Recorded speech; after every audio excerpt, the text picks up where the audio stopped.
Hali gani mwanafamilia wakati natupendwa hii hapa ya Bizoza Media. Kama ndo mara kwa kwanza, basi nikusihi usisahau kusubscribe, kulike, kushare pamoja na kucomment. Bwana mkubwa Azizi Ki leo hii ameweza kufunguka mambo mazito, jambo ambalo watu wengi hatukuweza kutegemea kama leo hii angeweza kusema haya yote.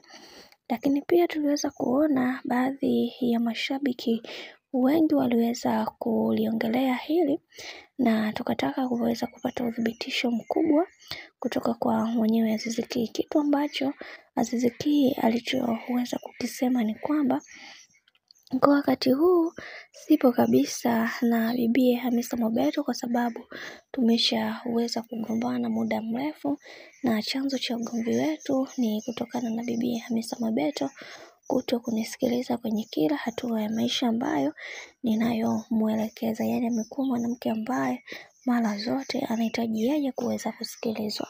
Hivyo kwa kipindi cha sasa hivi naomba kidogo niweze kutoa ukweli na uhalisia wote ambao unaoendelea kuhusiana na mimi pamoja na Hamisa Mobeto, kwamba kwa kipindi hichi tumeweza kuachana kabisa.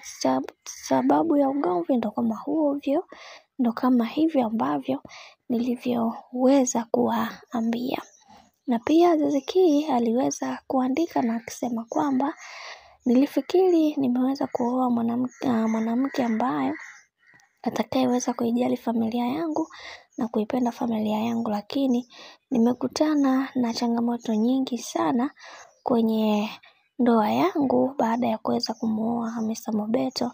Sikuweza kutegemea kama haya yote yangeweza kutokea kwa kipindi hichi ambacho nilichokuwa namhitaji sana Hamisa Mobeto.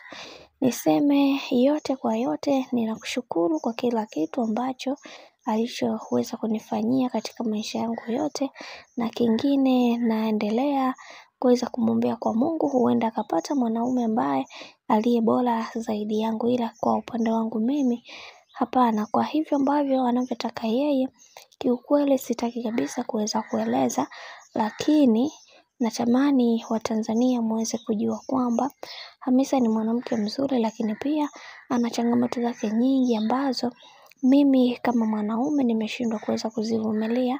Hata ingekuwa ni wewe, usingeweza kuvumilia kila kitu ambacho anachokufanyia bibi huyo. Nafikiri watu wengi mnafahamu kuhusiana na sheria za ndoa.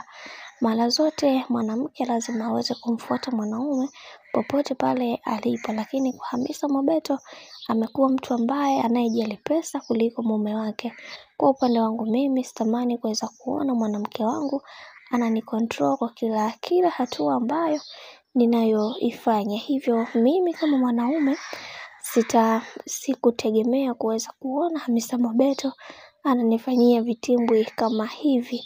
Mimi ni mwanaume na natamani kuweza kuona nafanya mengi zaidi katika familia yangu, na nahitaji kuweza kupata heshima katika familia yangu. Sitamani kuweza kuona mwanamke akanicontrol katika maisha yangu yote. Bwana, haya ndo mambo ambayo bwana mkubwa Azizi Ki aliyoweza kuyasema kuhusiana na ugomvi wake yeye pamoja na Hamisa Mobeto. Bwana, mimi nikusihi kama ndo mara kwa kwanza kufuatilia channel tupendwa hii hapa ya Bizoza Media, basi nikusihi usisahau kusubscribe, kulike, kushare pamoja na kucomment.